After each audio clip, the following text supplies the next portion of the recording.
es un día cualquiera, señor presidente. Estamos regulando morir con dignidad. Es un tema de altísima sensibilidad. ¿Qué derecho tenemos de secuestrar la libertad de las personas? Nunca la muerte anticipada puede ser una solución humana. Legalizar la eutanasia no implica la negación del derecho a la vida. Todos tenemos derechos a ser cuidados y atendidos. Jesús nos enseñó a no dejar a nadie al costado del camino. Decimos un fuerte no a la eutanasia. La eutanasia no es más que un negocio, presidente. Esto es por plata. Las personas tienen la libertad para decidir morir. No me hablen de libertad cuando la única opción que le damos al enfermo es la eutanasia. La vida humana es un derecho fundamental, indisponible e irrenunciable. No puede ser objeto de manipulación. Es un proyecto de ley garantista. Esto va a estar abierto a que haya juicios. No exige absolutamente a nadie. Consagra la libertad de decidir. Ojalá que la respuesta que demos hoy no sea la misma que le dimos a Pablo Salgueiro y a Fernando Sureda. Honremos su memoria con la aprobación de este proyecto. Se pasa a votar el proyecto en general. Se está votando. En 93 presentes, 64 votos afirmativos, 29 votos negativos, el resultado es afirmativo. Una discusión larga, yo acompaño lo que mi fuerza política ha hecho. Estoy de acuerdo en la medida que se extremen los cuidados y se extremen las garantías. Por eso creo que el proceso de discusión ha sido muy productivo y los cambios que se han introducido son necesarios.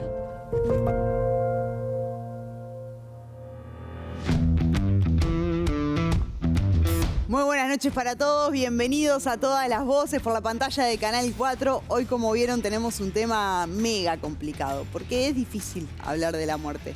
Pero la realidad es que es una de las pocas cosas que todos tenemos garantizada y que en algún momento tuvimos que enfrentar o tenemos que enfrentar con nuestros seres queridos. Y ahora sí, Uruguay está a un paso de legalizar la eutanasia.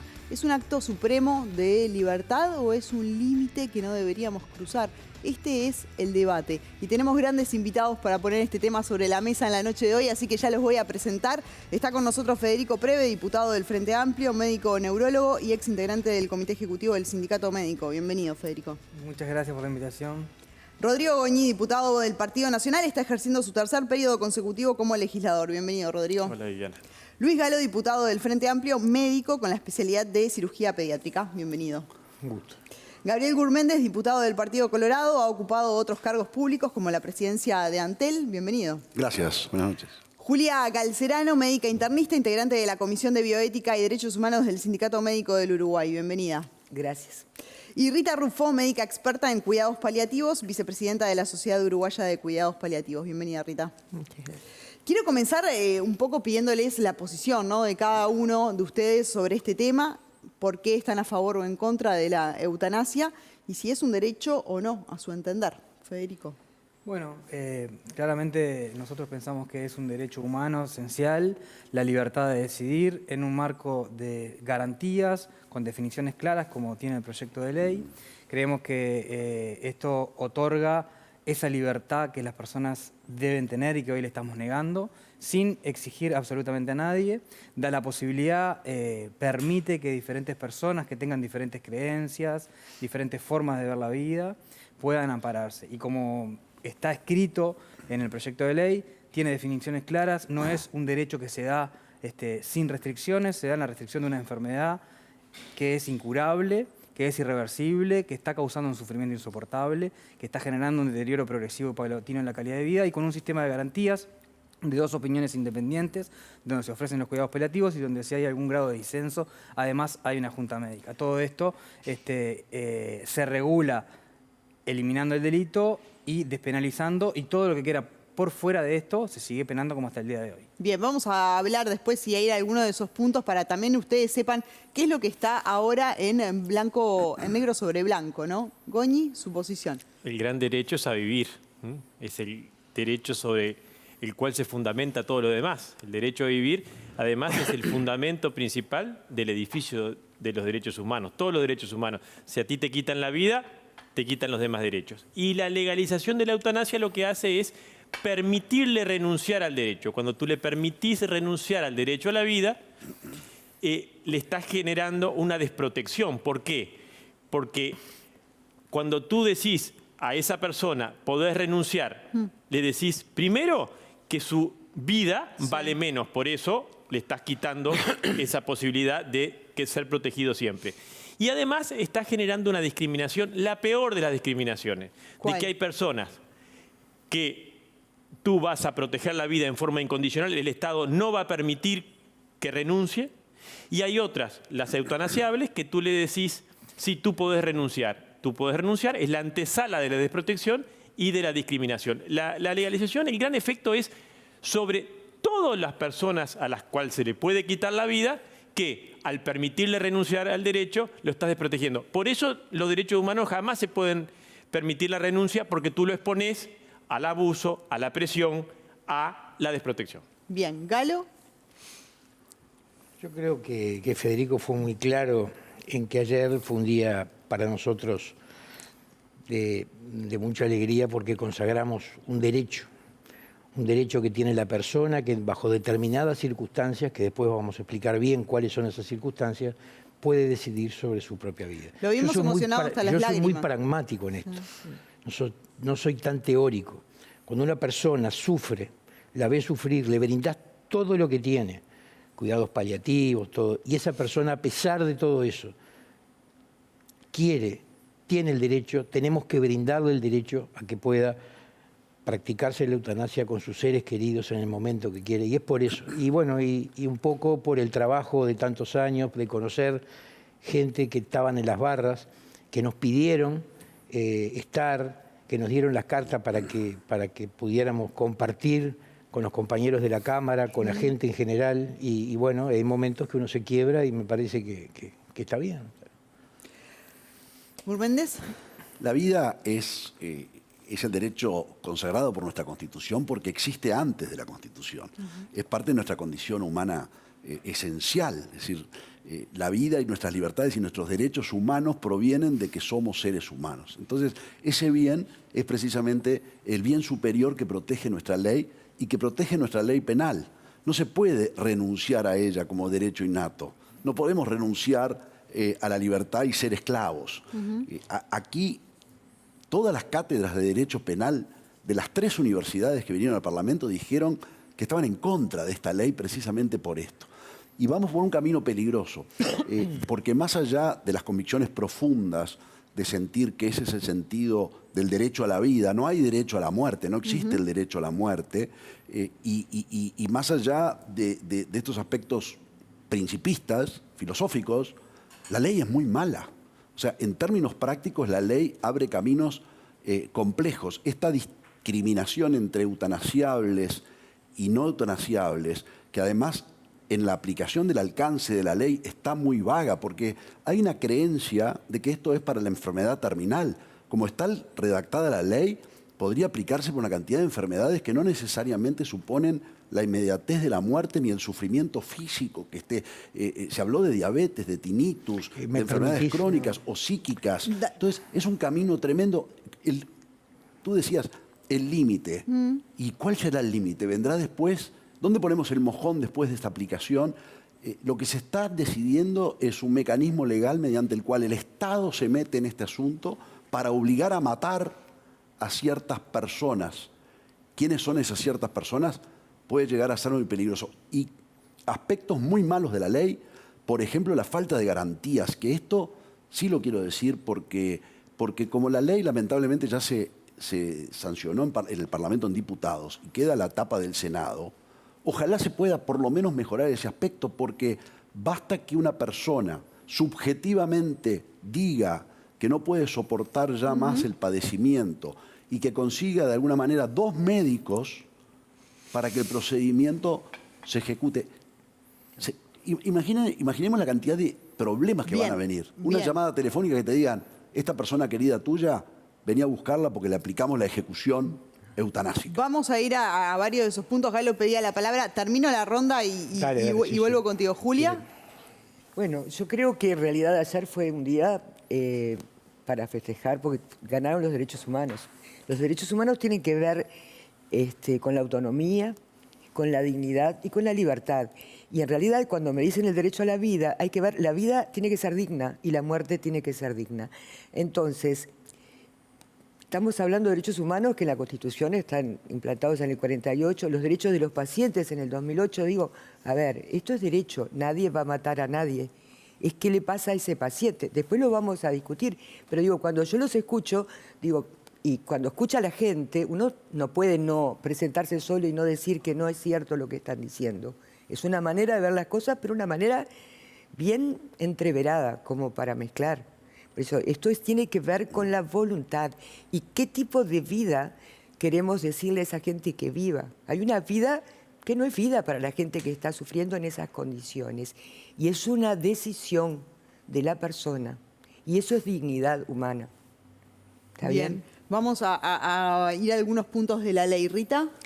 Bueno, a mí me gustaría aclarar que si bien yo soy la vicepresidenta de la Sociedad Uruguaya de Medicina y Cuidados Paliativos, hay muchas opiniones que son mías personales porque la sociedad decidió cuando empezó todo el debate de la eutanasia a respetar a todos. Y dentro de los paliativistas hay excelentes y hay quienes están a favor y quienes opinan que no, y esto es un tema que se debe ser muy respetuoso porque, como yo digo, está en el ADN moral de cada uno. Yo no vengo acá a convencer a nadie, porque eso, si yo opino que no está bien, no es digno, entonces no la voy a pedir ni tampoco la voy a ejecutar, porque voy a decir tengo objeción de conciencia. Entonces, como que corrimos un poco el sí o no, sino que más bien cómo. Porque el derecho es a preservar la dignidad hasta el final. Bien. De hecho, Gurméndez decía, la ley que está sobre la mesa y que de hecho se intentó modificar esta semana por parte de la oposición es muy mala. Galo pedía la palabra. Yo quiero hacerte una interrupción antes. Sí, a ver. Puede ser, porque yo también vengo por el sindicato médico, pero en el sindicato médico, así como en la sociedad, hay distintas opiniones. Claro. No hay una sola opinión. Y me olvidé decir que la mía es una opinión personal. Y a pesar de que integro como coordinadora la Comisión de Ética y Derechos Humanos, también así hay posiciones diferentes. Digo, vale la aclaración. Bien, claro que sí, así respetan las instituciones, digamos, que cada una integra. Sí. Galo, sobre la ley concretamente. Gurméndez decía es muy mala. A mí me gustaría centrar en los derechos de los pacientes y en las enfermedades. Porque hemos escuchado que cualquier patología puede ser pasible. Uno tiene que saber interpretar la ley. Cuando hoy leemos el artículo 2 de la ley, que a mi entender es el corazón del articulado, yo lo ejemplifico en 3 grandes grupos de enfermedades. Las enfermedades neoplásicas en etapa terminal, enfermedades incurables, irreversibles y terminales, cuando ya está agotado todo tipo de tratamiento. Tenemos las enfermedades en un segundo grupo de enfermedades neurodegenerativas, que la más conocida es la esclerosis lateral amiotrófica, ¿tá? Y tenemos los cuadriplégicos, ¿verdad? Si nosotros no poníamos ese O, ¿tá? El cáncer o enfermedades incurables, irreversibles, como la ELA, pero además que producen un deterioro paulatino, reversible, ¿verdad? En el caso de la ELA, capaz que sin dolor, pero en el caso de otras patologías con dolor, se tiene que dar todas esas instancias. No es el diabético tipo 1, como decían, que es una enfermedad incurable, no. Tiene que darse esas ciertas. Quien piense que un médico va a habilitar la eutanasia o, en la segunda opinión, en enfermedades banales, no confía en el Cuerpo Médico Nacional. Estamos desconfiando permanentemente de eso. Por eso creo que es clave centrar la discusión en que estos son pacientes graves que están padeciendo sufrimientos insoportables. Y en el tema de las garantías es muy claro. ¿Sabe cuántas veces tiene que ratificar el paciente y firmar? 5 veces. Y la última vez con 2 testigos. Y en cualquier momento del proceso puede renunciar. ¿No? Sí. En cualquier momento dice, no quiero. ¿Por qué usted decía, Gurméndez, que ahí se abre una puerta, o por lo menos que no queda claro o que abre la puerta a otras enfermedades? Porque creo que lo dijo el propio doctor Galo, cuando el artículo 2 establece un o en cómo está escrito y redactado, abre a una cantidad de posibilidades. Dígame una enfermedad. Donde no se podría... Bueno, la diabetes que se habló hace un rato. Cualquier enfermedad... A ver, se habla de los dolores, digamos, insoportables, ¿verdad? Es de una subjetividad absoluta. Es el propio paciente el que puede... Ninguna otra persona podría evaluar si esa persona está bajo padecimientos y dolores insoportables, porque es algo subjetivo propio. Pero ahí es donde hay un aspecto de una falencia y una carencia de garantías enorme para el paciente y para los demás, que no hay una evaluación psiquiátrica o psicológica, un experto, por ejemplo, pues se habla de la libertad. Sí. Pero la persona que está optando por esa decisión, en el momento más negro de su vida, frente a la noticia de la finitude quizá cercana de su vida, en un momento quizá de soledad, de padecimiento económico, de falta de acompañamiento, donde además quizá hasta se sienta una carga, porque la sociedad, como dijo mi colega, discrimina entre eutanasiables y no eutanasiables. Entonces, perdón, si me permite, o sea, si hay gente que siente que su vida vale menos, se da cuenta que la libertad de esa persona no es tan libre el que está en eso. ¿Quién no vivió situaciones donde tomó bajo tormento y tortura? Las confesiones no son válidas. Y digo esto porque el mecanismo de garantías, que fue lo que falló y ojalá se pueda mejorar, no evalúa psicológicamente nadie. No se requiere un experto en psicología ni psiquiatría para evaluar la situación del paciente. Ningún médico experto en el padecimiento, en la enfermedad que está sufriendo la persona, es requerida. O sea, no hay garantías previas. ¿Usted sabe cuándo se evalúa si el procedimiento de la ejecución de la muerte por parte de un médico o por alguien a quien el médico le dé la orden, que es otra cosa que dice la ley, es el médico o quien lo ejecute por su orden? ¿Usted sabe cuándo se evalúa si el procedimiento fue correcto? Después de la ejecución, post-mortem. Es decir, y si la cosa estuvo mal hecha, ¿cómo recuperamos la vida de esa persona? Bien. Julia. No, digo que, a ver, el sufrimiento siempre es de la persona. ¿Tá? El dolor es intransferible y se vive diferente y las situaciones se viven diferentes. Y en la ley lo que dice es que tiene que tener que ver con una enfermedad crónica irreversible y que le produzca tal padecimiento. Pero no podemos decir que un sufrimiento es de una manera y otro y que no es tan importante. Es así. El que lo decide es esa persona. El psicólogo o el psiquiatra no le va a decir que le duele menos porque le parece que le duele menos. Es eso lo que yo no entiendo. Y esta definición que hacen ustedes de eutanasiable y no eutanasiable, en realidad no entiendo porque tiene que tener esas características y el médico que lo va a tratar es el médico tratante, el que le va a ver. No es el médico tratante. Y es el médico que lo está valorando, no es un paciente. No, es un médico. La ley. Yo soy legislador y yo tengo que preocuparme por los efectos de esta ley. Dice el médico que lo ve. No, que es el médico tratante. El médico actuante. Y bueno, no era el médico que lo estaba tratando. Pero no es un el médico que no lo lo va a ver en la puerta. Pero, a ver. Bueno, si no tú me dejas hablar. La presidenta. No, pero porque. Yo he dejado de hablar. Cuando la presidenta del sindicato médico dice es un día para festejar que se pueda matar a las personas enfermas, yo voy a decir, lo que creo que hay que festejar, podríamos festejar, y es nuestro fundamento principal en este tiempo, es cuando las personas no tengan que sufrir más porque las hemos cuidado. Y Rita, que sabe mucho más que todos nosotros de esto, las personas pueden aliviarse en su dolor insoportable.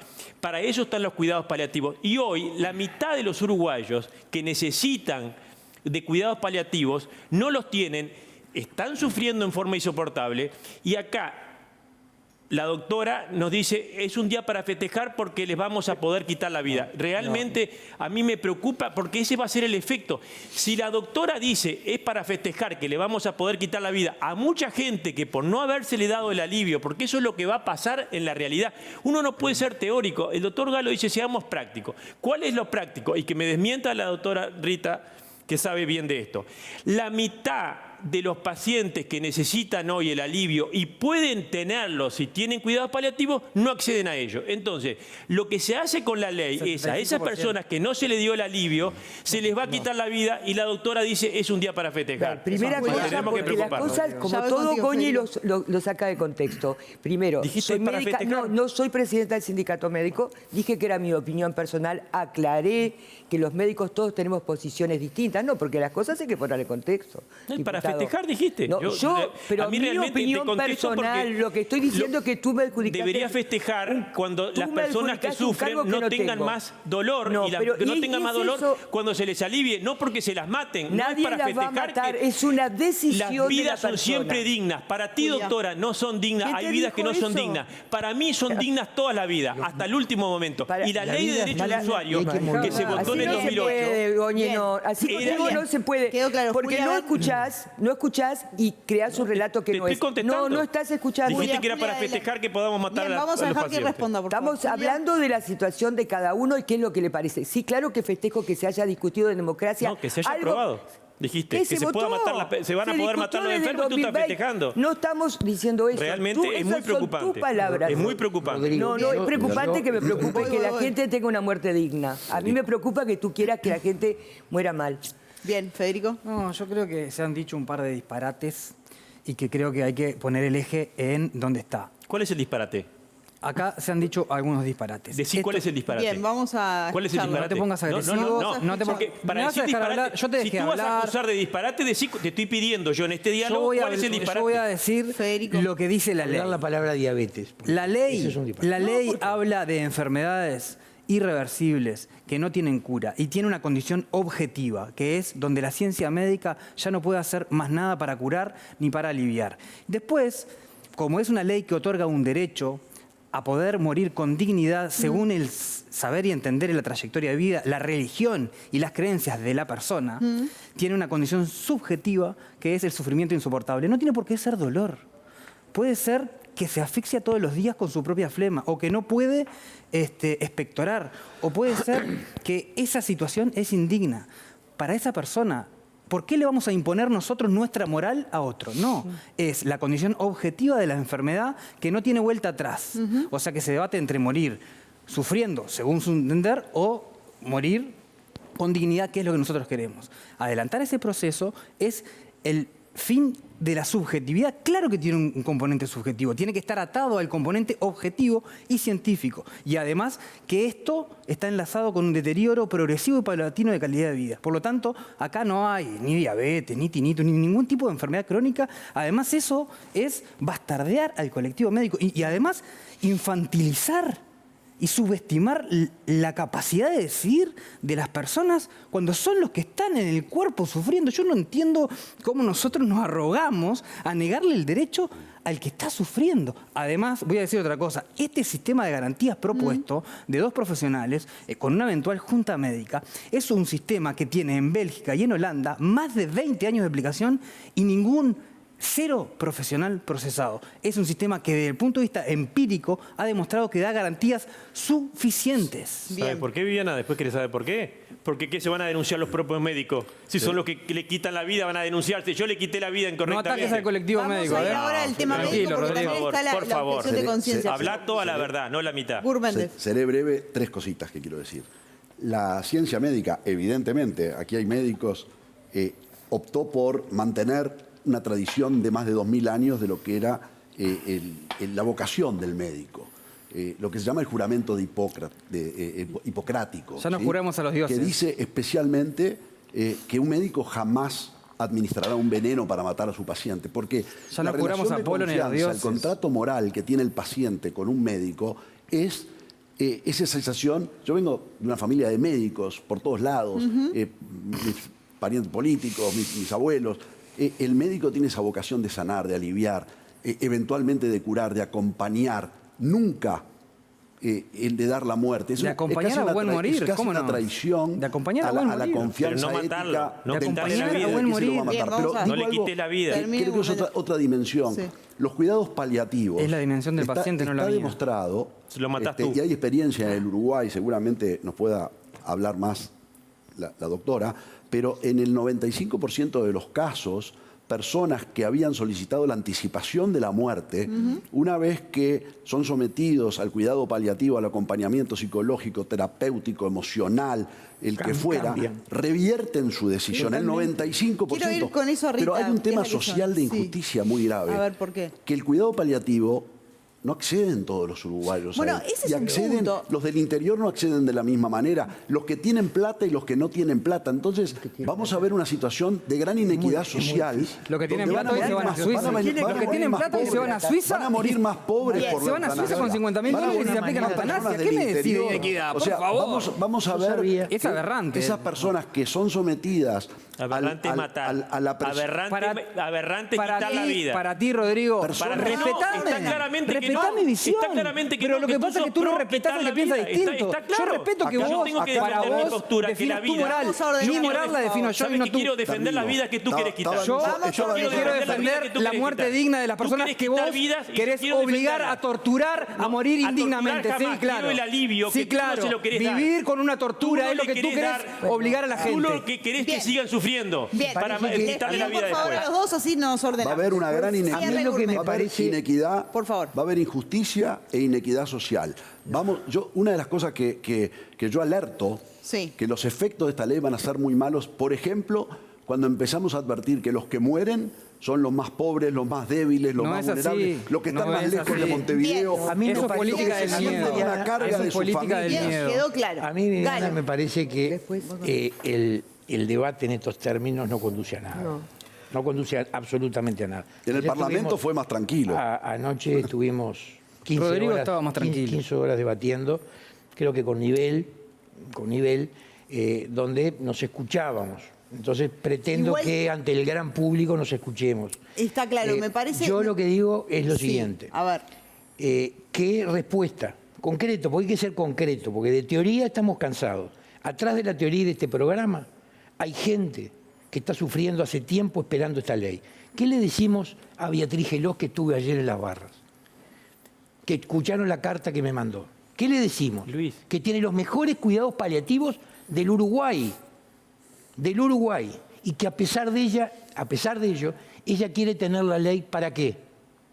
Para que en su momento, porque la ELA vio fallecer a gente cercana, sabe que en determinado momento va a sufrir mucho y que los cuidados paliativos no lo va a poder. ¿Por qué? Porque no va a poder respirar, porque se va con secreciones y los cuidados paliativos no van a poder hacer nada. Y quiere tener la herramienta que ayer consagramos para que en determinado momento y bajo determinadas circunstancias y con la opinión de 2 médicos tome una decisión digna. Preguntémosle a los paliativistas.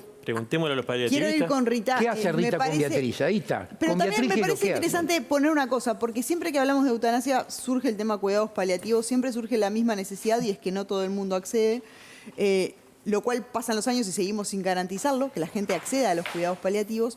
Y ahí se pone como una dicotomía, ¿no? Entonces, Rita, quiero consultarte también sobre los datos que aportaban acá. Sí. Por un lado, quiero decir que tenemos una ley que hace casi 2 años, que no está reglamentada aún, pero está vigente, que los cuidados paliativos en Uruguay están en un lugar muy privilegiado con respecto a Latinoamérica, o sea, no estamos tan mal. 74.9%. Pero están muy concentrados en determinados lugares y del país. Falta llegar a todo. Somos un pañuelito, no se justifica que nos esté pasando esto, ¿no? Entonces... ¿Y por qué nos pasa? ¿Faltan profesionales? Bueno, no, yo creo que profesionales se están formando. Da la casualidad que hay un departamento, por ejemplo, con 5 personas que hicieron diplomado de cuidados paliativos pediátricos y que no tienen equipo, no tienen donde formar un equipo. Entonces, digo, no es que la gente, se anotan cada año 40 personas o más para ser diplomados en los distintos lugares. Hay varios centros que hay diplomado de adulto y hay desde hace 3 años el diplomado de cuidados paliativos pediátricos. Entonces, ¿dónde formarse hay? Hay gente formada, hay gente que le gusta, o sea, que lo hace no como un trabajo, sino que lo hace. Ahora, Rita, ¿tú entendés que llega un punto que los cuidados paliativos no son suficientes?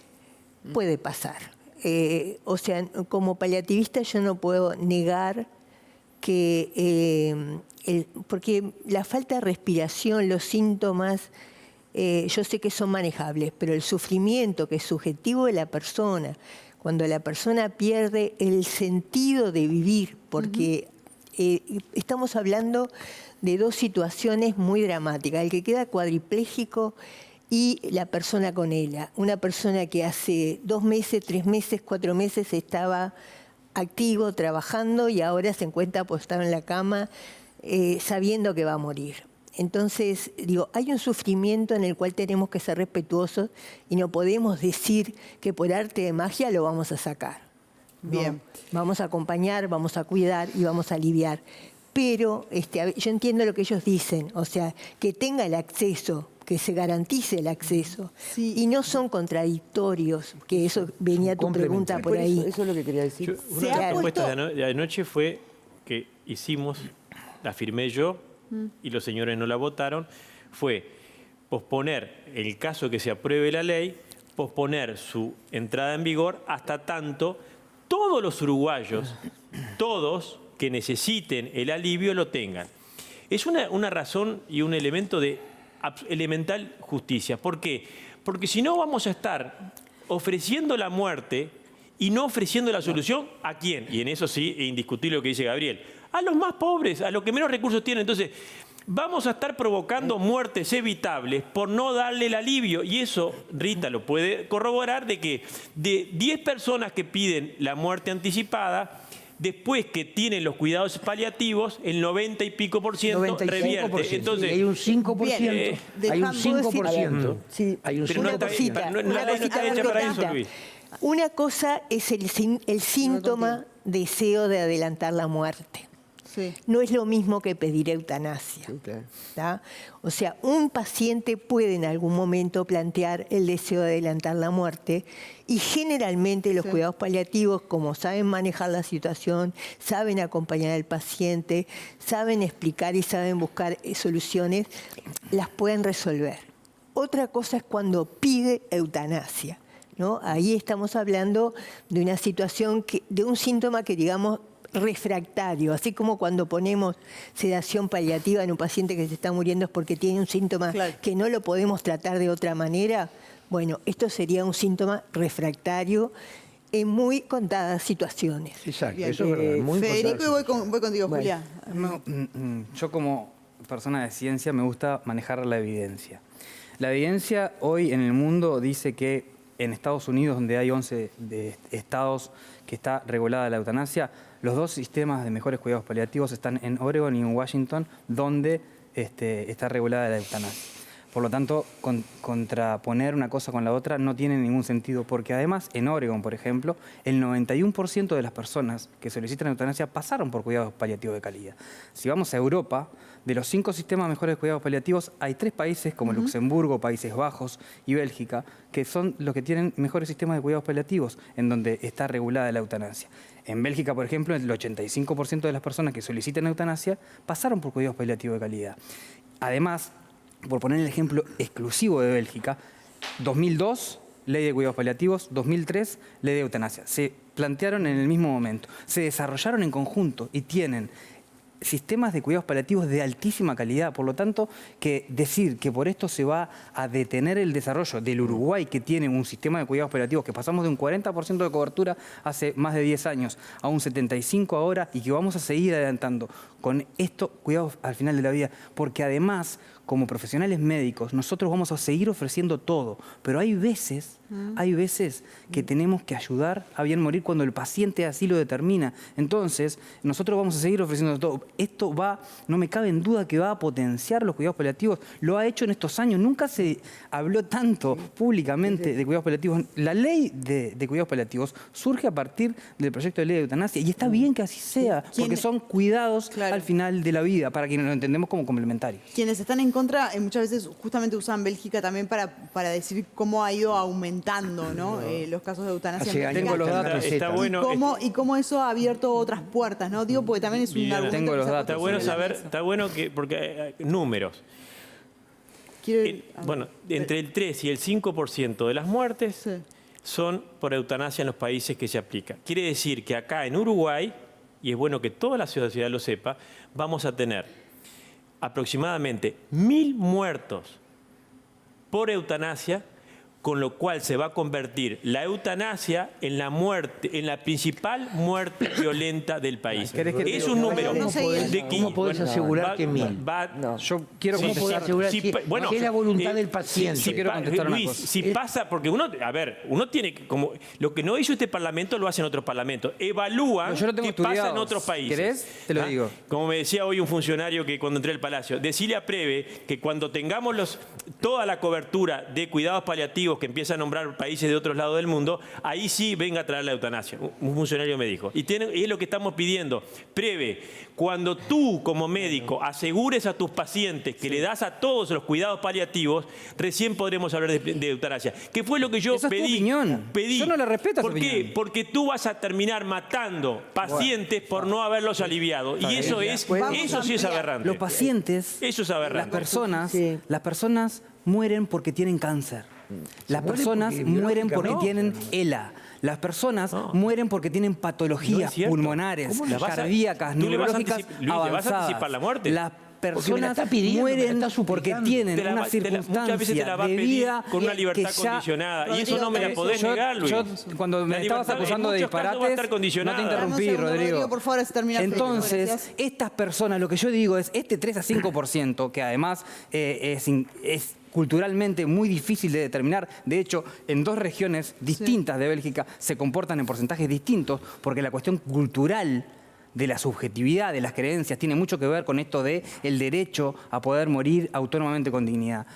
Estas personas hoy, no vamos a tener un 3% más de muertes. Son el 3% de las personas que están muriendo con sufrimiento.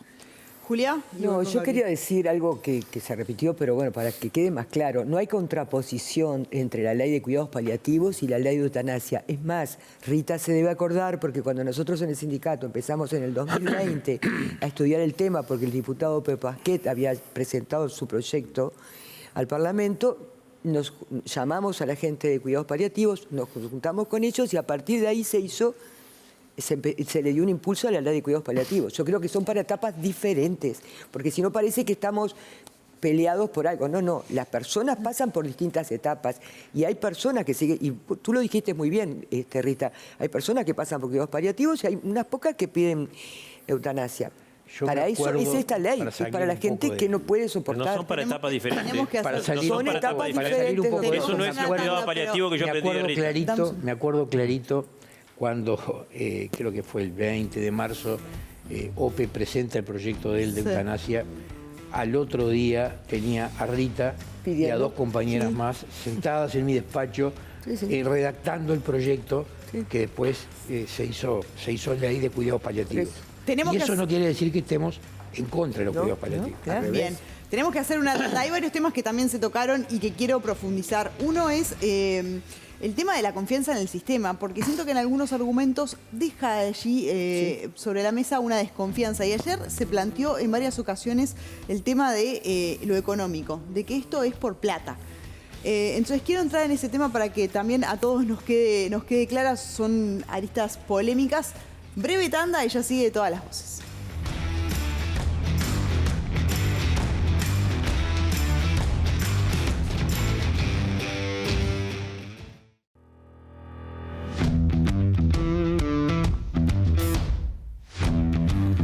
La eutanasia está a un paso de ser ley en Uruguay. Este es nuestro tema de debate en la noche de hoy. Quedaron varios puntos sobre la mesa. Quiero ir a uno de ellos porque ya se ha manifestado en estas horas, ¿no? Y es varios médicos que plantean que pueden poner sobre la mesa la objeción de conciencia, como en el aborto o en otros temas. Leí a Blauco Rodríguez plantearlo en Twitter. ¿Están preparados los médicos para asumir este rol? Y a su vez, en algunos argumentos queda sobre la mesa esto de la duda de alguna manera en el sistema, ¿no? En si el sistema efectivamente puede responder y puede proteger por ahí a los que están más solos. Julia, bueno, a ver, arranco con los médicos y después a los políticos. Julia. En realidad, en la encuesta que se hizo desde el sindicato médico en este tema, había médicos que estaban de acuerdo. Una cosa es estar de acuerdo, otra cosa es estar preparados.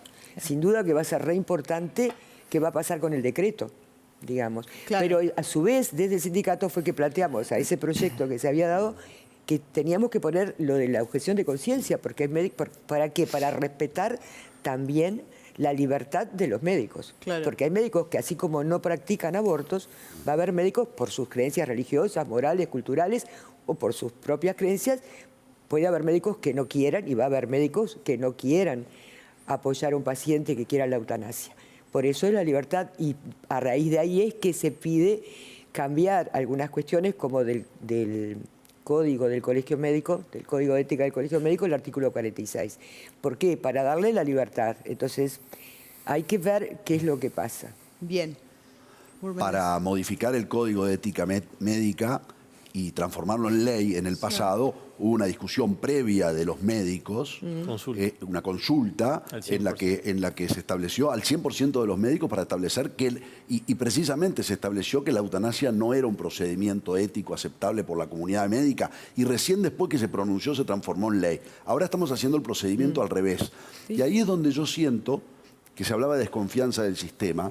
Yo siento que hay que ir con prudencia en este tema. Los países que mencionó Federico son un puñado de países en el mundo. Es decir, este tema no es un tema en el que esté laudado, ni siquiera internacionalmente. Yo creo que el Uruguay todavía no laudó los efectos, porque es muy lindo teorizar sobre estas cosas, pero después hay que bajarla a la práctica. Entonces, la libertad de objeción de conciencia del médico, que por suerte se contempla y es muy bueno, igual que las instituciones que pueden tener detrás de ellos principios religiosos, pero la libertad de un médico que está sometido, lo decían ayer médicos legisladores, a ver, un médico que depende de las guardias que le dé su empleador mutualista, ¿cuántas veces lo van a dejar que tenga una objeción de conciencia para ejecutar una eutanasia antes que no lo vuelvan a convocar a una...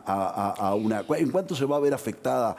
¿Cuán libre va a ser ese médico? En su profesión? Porque el tema de la confianza fue muy importante. Yo lo establecí en lo que es el pacto médico-paciente, pero cuando empecemos a tener noticias donde la gente se sorprenda porque mediante la ejecución de la muerte eutanásica se entere que le murió o le mataron a una persona muy cercana, las sospechas y la desconfianza, o sea, la gente va a desconfiar enormemente. O sea, yo no digo que haya una intención, como se dijo, de que acá había un interés, un lobby de las empresas prestadoras médicas para tratar de bajar costos con este. Yo no puedo creer eso, pero le aseguro que la gente que no tiene confianza en el médico, que no cree en esta ley, estas especulaciones las van a hacer y va a haber una conmoción social en la aplicación de esta ley. Lo va a ver en la comunidad médica, como lo dijo ella. Bien. Lo va a ver en los usuarios, lo va a ver en los juicios y en los tribunales. Bien.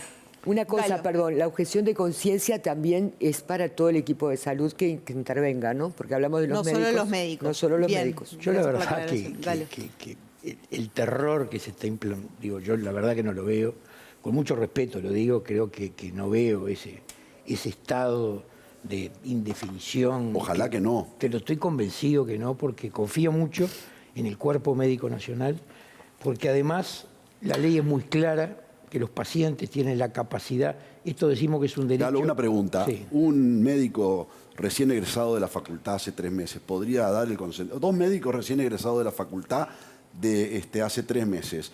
Sin experiencia en psicología y en patología, ¿podrían, junto con el médico, definir la ejecución de un paciente? A mí no lo se dice me ocurre, la ley, sí lo pueden hacer. A mí, si el médico es recibido y titulado y está preparado, sin ningún tipo de problema, Si el paciente concurre a ese médico, le solicita la eutanasia, el médico la chequea, estudia, obviamente va a tener que preparar. No va a venir un paciente diabético a pedir la eutanasia, va a venir un paciente que seguramente va a ir con el médico tratante, pero vamos a poner que va un médico recién recibido. El médico recién recibido... Para hacer un trámite en el BPS se exigen más pasos, más garantías y más seguridades que para poner en marcha este mecanismo. No. Vale. Realmente, quien pretenda vender el terror a la población de que acá vamos a... No, es lo que dice la ley. No, la ley no dice eso. Ojalá se mejore. La ley dice el médico actuante. ¿Y sabés por qué pusimos el médico actuante? Las digo con el ánimo de mejorar. Falta la discusión en el Senado. Ojalá resuelvan esto. Ojalá la mejoren. Es el médico tratante. No pusimos tratante porque el médico tratante tiene una definición y ahí estamos dando la posibilidad del paciente. Sí. Si vos ponés actuante es el médico actuante, pero el paciente que va a solicitar la eutanasia no va a ir un médico recién recibido. Por favor, Pero no Luis, pongamos absurdos. Luis, no pongamos absurdos. Hay lugares en Bélgica que le gusta poner al doctor, donde hay zonas donde el 60% de las eutanasias la hacen un par de médicos. ¿Por qué? Pero acá... Porque en Uruguay se va a dar, se va a conocer que la doctora, el doctor son los que están a favor de la eutanasia. Y cuando uno está a favor de la eutanasia, porque en el fondo lo que ustedes dicen, respeto, no lo comparto, de que hay vidas que no son dignas, como repitió 3 veces la doctora. Bueno, no viene una persona que dice tener sufrimiento insoportable, la doctora cree que su vida ya no es digna, no es digna de ser protegida. El paciente quiere, no la doctora. ¿Sabés qué pasa? ¿Sabés qué es lo que pasa? La persona. Yo tengo que preocuparme, es mi función, mi deber, de proteger a los pacientes y a las personas que con esta ley pasan No. Federico, Los infantilizados. no seas atrevido. A ver. Infantilizar, yo sé lo que estoy diciendo y sé que esta ley desprotege. ¿Por qué va a desproteger? Porque va a matar, va a llevar a provocar la muerte de 1000 personas, como ha pasado en otros lados del mundo, si es el 3% de los 30.000 que mueren en Uruguay por año, y muchas de esas personas, la mayoría, va a ser porque no le diste el alivio y porque además la ley le quitó protección. Y yo te voy a contestar lo que tú estás diciendo. La presión social, económica, cultural, que se empieza a desencadenar cuando tú quitaste un límite. El cuco. El cuco es ley hoy, Federico. Hay un límite, no se puede matar. Tú no podés matar hoy a una persona. Tú no podés matar a un paciente. A bien morir con un acto de compasión. Tú no podés matar hoy. Compasión es acompañar. Amor no es matar. Amor, ¿Quién te dijo a vos que amor es matar? Si vos crees que amás matando, ojo a lo que están en tu entorno. Yo creo que es un acto de amor. Pero me gustaría... Claro que es un acto de amor es cuidar y acompañar hasta el final. Como estaban, y aceptar lo que la otra persona piensa. Ponerse la piel del otro. La doctora dijo ley de derechos de usuarios. ¿Qué dice la ley de derechos de usuarios que votamos todos los partidos en el 2008? ¿Cuál es la muerte digna? Si me dejan. Porque se habla de muerte digna. Muerte digna es morir en paz, acompañado, aliviado hasta la muerte natural. Eso es lo que en el 2008, cuando Alberto Cid, gran legislador, que fue el que promovió aquella ley. Esa la ley de los derechos de usuarios está vigente hoy. No se puede matar al paciente. Por eso hay una nueva ley. Para matar a los pacientes. La verdad que tengan hemos derecho. pasado por un montón de aspectos. Vamos a redirigir. Yo lo que quiero determinar, porque se habló del artículo 46. También hay fantasía jurídica, porque se lo pregunté a profesores La peor fantasía jurídica, la peor de todas, son dos. Haberle puesto a esta ley el nombre de muerte digna y no ponerle nombre de ley de eutanasia, que es lo que es. Bueno, el Partido Colorado la planteó. El Partido Colorado fue el que planteó muerte digna. La segunda fantasía es que la ley dice que a todos los efectos yo te la voy a explicar. La muerte de eutanasia es considerada como una muerte natural. Bueno, si me dejan terminar sí que es una frase, no he podido terminar una frase. Como en Bélgica y en Países El artículo Bajos. 46, problema de los belgas. El Código de Ética Médica, que fue votado por todos los médicos, después fue hecho ley. Sí. Y ese fue un error. Ahora, actualmente, hoy, el Colegio Médico está tratando de que el Código de Ética no sea ley. Porque, por ejemplo, el capítulo 5 del Código de Ética no se está cumpliendo hace muchos años, porque hace referencia a toda la manipulación genética que en nuestro propio código está prohibida y se está haciendo. Entonces, ese es el tránsito que está haciendo el Colegio Médico. El artículo 46 habla de que la eutanasia va contra la ética médica. Entonces, ¿qué sentido tenía votar una ley de eutanasia si no derogamos el artículo 46? ¿Qué médico va a perder el título aplicando la eutanasia? Pero además, no es una ley especial, es una ley común y corriente que se cambia. Los legisladores no podemos ser rehén de lo que piense un conjunto, un colectivo de profesionales como los médicos. Si los médicos, por ejemplo, no hicieran nunca una elección, ¿la sociedad uruguaya se prohibiría de discutir el acto de la eutanasia? Yo estoy de Esa es la acuerdo con pregunta. eso. Estoy de acuerdo con eso, pero lo que traje a colación es que este tema va a ser un tema de gran discusión y conmoción en la comunidad médica. Porque pero sin ninguna duda. Ya lo es. Ya lo es hace años. Lo empezamos a discutir antes. Gabriel, empezamos a discutirlo antes. Y escucharlo, porque hay un años que se pero empezamos antes que Parlamento. En el avance de esta En 2018. Escuchemos En a los 2018 empezamos a discutir esto. Yo como representante. Lo empezamos a discutir antes que el Parlamento. Yo decía, como representante político, más allá de mis convicciones, como representante político, siento que en la sociedad todos estos aspectos que estamos hoy aprovechando este programa para que la gente conozca, la falta de garantía, las carencias, las dificultades, la gente no las conoce. O sea, entonces, por eso... ¿Crees que esto va a ser un tema dentro del equipo médico? Yo creo de la que no está comunidad médica? laudado. Hace Yo creo que 6 años. la gente me pregunta, las encuestas, primero... ni el Parlamento ni las mayorías son capaces de laudar un tema sobre la vida, que es un tema esencial del ser humano. O sea, me importa poco si hay mayorías o minorías, porque yo legislo en función del respeto a los derechos humanos inalienables que vienen con mi vida. O sea que no me importan las mayorías y las minorías. Pero igual cuestiono el tema de las encuestas. Porque si a vos vas y te tocan el timbre en tu casa y te dicen, ¿a vos te gustaría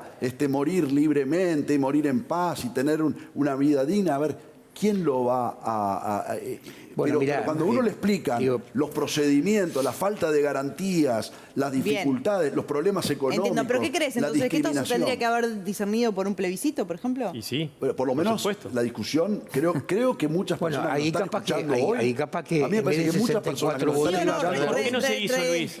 ¿Por qué no se hizo? Porque hay gente que está sufriendo, que es un tema que pero se viene ¿por qué no se hizo? discutiendo? ¿Por qué no se hizo la consulta? Es decir, yo lo propuse y tú sabes que las discusiones mayores que tuvimos fue porque yo pedí una consulta. Porque, entre otras cosas, porque a mí no me entra en la cabeza cómo un parlamento puede imponerle, acá sí imponerle un código de ética a un colectivo. ¿Por qué? Porque tú le estás derogando el corazón del código de ética de los médicos, que es no matar. Desde hace 2500 años que el corazón es no matarás a tu paciente. Y ahora sí cambia, lo podés matar al paciente. Sobre este punto, ¿no? Decían que se había discutido en la interna.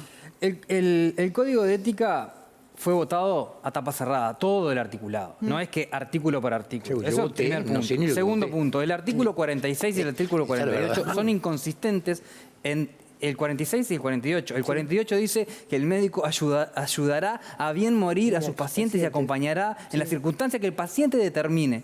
Claramente es compatible con la ley que estamos diciendo. Pero además, el artículo 46 habla de eutanasia pasiva y activa. Y la eutanasia pasiva, en la antigua interpretación, es la sedación paliativa. En la antigua interpretación, ahora es eutanasia y punto. Lo digo esto porque hay inconsistencias internas que, independientemente de esta ley, nosotros como médicos deberíamos discutir las inconsistencias propias del 46, la del 46, 48 y otras cosas más. Y tenemos que discutirlo. Y lo venimos discutiendo desde el 2018 en la Comisión de Bioética y Derechos Humanos del Sindicato Médico. Y antes estamos discutiendo de eutanasia. ¿Por qué no hizo consulta? ¿Por qué no se hizo consulta? Déjame terminar, Rodrigo, por favor. Eso con respecto... Estamos al colegio. No, porque no hay consulta. Porque el colegio médico no hace consulta. Es decir, le estamos imponiendo un código de ética a los médicos. Eso es una aberración. Lo otro que quiero decir como médico, que lo dijo Luis recién, pero quiero recalcarlo, es que si nosotros regulamos un derecho humano para la gente, para la libertad de decidir sobre el fin de su vida, sobre cómo piensa cada una de las personas en este marco de definiciones y de garantías, el colectivo médico no puede imponerle corporativamente su visión a los pacientes. Por lo tanto, esto es empoderar al máximo en el principio de autonomía bioético y por eso creo que es un acto de extrema empatía profesional. Bien, Rita. No, yo creo que no todo es blanco o negro. O sea, cuando uno dice que la eutanasia es contraria a la ética médica, obviamente hoy en día no es legal, ¿no? Si esta ley se aprobara, se está aprobando en el diputado, pero bueno, hay algo que a mí en lo personal me hace ruido. Porque yo diría, eutanasia dentro de los límites de la ley no es contraria a la ética médica. O sea, no es que sacaría del todo la palabra, porque se puede dar otras situaciones que no entran en la ley y que sí son contrarias a la ética médica. Entonces, por ejemplo, ¿en qué estás pensando para que quien nos vea porque entienda alguien pida y lo cumplan, pero no está cumpliendo con todos los requisitos de la ley.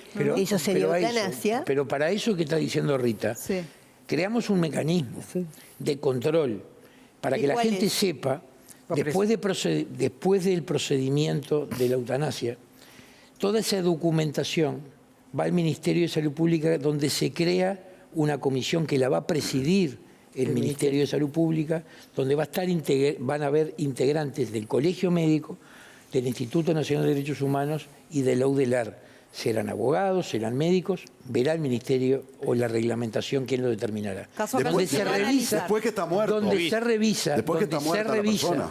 Después que está muerto. O sea, todo el control se hace después que está muerto. Pero después que está muerto, pero no es que esté muerto porque lo matan. La propia enfermedad del paciente lleva a que en un corto lapso, ese paciente por supuesto va a que fallecer. todos vamos a morir. El tema es no adelantar la muerte. Pero yo lo que quiero terminar de decir que esa comisión de revisión lo que va a hacer va a revisar el procedimiento. Y si encuentra apartamientos graves, por ejemplo, que no se haya aprobado el diagnóstico de cáncer o que no se haya consultado una segunda opinión, ese médico va a pasar a la Fiscalía General de la Nación para ser juzgado. Luis, entonces, van a haber garantías. Yo quisiera preguntar, ¿qué médico se va a animar de habilitar o qué dos médicos se van a animar a habilitar la eutanasia sabiendo que después va a ser revisada por técnicos especialistas y pueden terminar presos? Pero ahí me das la razón a mí. Hay eutanasia que no va a estar, que va a ser contraria a la ética médica, porque no cumple con los requisitos de la ley. Tú podrás tratar bien a un bebito, tú podrás tratar bien a un bebito y habrá, como ya te conté, habrá paliativistas, neonatólogas que no tratan bien a los bebitos y va a haber equivocaciones médicas y seguro que van a ver cómo tenemos equivocaciones de cualquier naturaleza, lo que estamos expuestos, como en el caso mío que soy cirujano, o tú que sos abriendo una posibilidad que no existía, que es dar la posibilidad de provocar la muerte los médicos. Y yo te voy a decir lo que pasa. Yo no voy a decir que... Yo siempre hablo de lo que pasa en los demás países porque la lógica que pasen acá. Se está comprobando que los países que le gusta a Federico nombrar, Bélgica y Holanda, la mayoría de las eutanasias no se comunican. ¿Por qué? Porque los médicos dan el fármaco para provocarle la muerte y no se comunican. ¿Por qué? Porque es lógica, porque los médicos porque acá hay que hacerlas en las mutualistas y en los hospitales. Y otro de los artículos que para mí es la ley que, como dice Gabriel, es espantosa, no solamente dicho por los que estamos en contra, sino por muchos de los que están a favor. El artículo 8 asusta. El artículo 8 declara la impunidad total, civil, penal, administrativa a los médicos que provoquen la eutanasia. ¿Por qué? Porque en el fondo no se quiere hacer un control previo, que es lo que daría la mayor protección a todos. Estaba diciendo Galo recién. No, es que no es lo que dice la ley. Es lo que dice el artículo 8, lo tenés ahí. Me gustaría, el artículo 8 es la impunidad absoluta para los médicos que provoquen eutanasia. Impunidad absoluta. Me gustaría contestarle a Rita una cosa porque me parece un punto muy importante el que ella mencionó. Y la ley define claramente la eutanasia y define claramente cuáles son las circunstancias donde se va a realizar la eutanasia. Todo lo que pase por fuera de la ley será como hasta hoy. Hoy los médicos conocen los fármacos. Hoy preguntabas si los médicos van a estar en capacidad. Los fármacos que se aplica a la eutanasia en la mayoría de parte del mundo, nosotros los manejamos. Son fármacos bloqueantes musculares, sedantes, opioides potentes, benzodiazepinas. Los conocemos. Nosotros podremos utilizar eso y dar muerte. Pero ¿qué pasa? Vamos presos. Hoy vas preso. Exactamente. Y querés no ir preso, por eso el artículo 8 es la impunidad. Entonces, lo que nosotros estamos regulando acá esa es la palabra. Lo que estamos regulando acá, estamos regulando en qué enfermedades, están regulando para dar circunstancias, mucha tranquilidad a los médicos, pero no a los pacientes. Pueden libremente... Luis, que no digo que sea tu intención, pero es lo que está pasando. A ver, Rodrigo, por favor, cerrame, Federico. Las personas libremente pueden solicitar con esas enfermedades bien jodidas, en situaciones de sufrimiento bien embromadas, que nosotros lo ayudemos a morir porque lo piden, porque ya no sienten esa dignidad. Estamos regulando la eutanasia. Todo lo que quede por fuera de eso no será eutanasia y será penado como hasta el día de hoy. Decía Galo recién, hoy se ha hablado, y seguramente gente que nos está mirando ha tenido esta palabra, ¿no? Con algún familiar que está pasando en una etapa terminal, el famoso cóctel. Pero perdón, Viviana, pero ahí es importante. Pero quiero ir con el médico y voy contigo. Quien crea que los médicos, ante situaciones complejas y sin ningún respaldo legal, abren el suerito para que pase más rápido, para aliviar el sufrimiento y disimuladamente, porque está jugándose la carrera, está jugándose la vida, lo hacen. Esta ley va a proteger, va a regular la posibilidad que ante determinadas circunstancias el paciente, repito, en un derecho personalísimo pueda decidir el final de su muerte. Julia. No, que estas cosas, el suero de sedación y analgesia, como dijo Federico, se usa. La diferencia se usa cuando el paciente está en etapas complejas, la gente paliativo lo usa, los médicos lo usamos, y que ayuda a que pase con menos conciencia esa etapa complicada que está. Esto, y que muchas veces sí lleva a la muerte, pero no es por ese, como bien dijo el doctor Galo, no es porque se le abre el suero y demás, se habla con la familia y demás. La disminución del esfuerzo terapéutico también se usa. Pacientes, terminales. Todo eso hoy se usa. Esto se usa, pero se usa y es parte. Henry Benito, el paliativista español, que estuvo acá, ¿sabés lo que le aconsejó a Fernando Sureda? Sí, claro. ¿Sabes qué? Vos no le podés pedir a tus hijos ni a tu señora que te dé una pastilla, porque lo vas a traumar de por vida. Claro. Tú no tenés fuerza para matarte. Entonces, ¿qué es lo que haces? ¿Sabes qué? Ponete una crema con vaselina para no sufrir, dejá de tomar agua durante 48 horas, vas a entrar en coma y ahí va a venir el paliativista y te va a poner una sedación.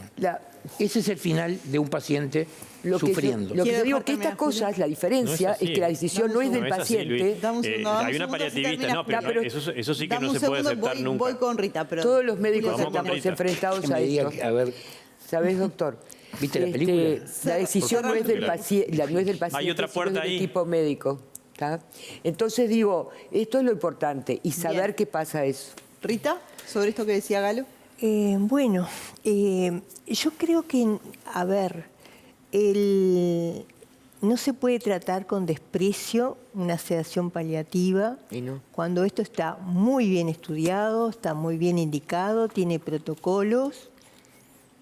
Digo, no se puede hablar mal de esto porque es acompañar y tratar síntomas refractarios a un paciente que está muriendo y que de 3 pacientes, 1 puede necesitar sedación.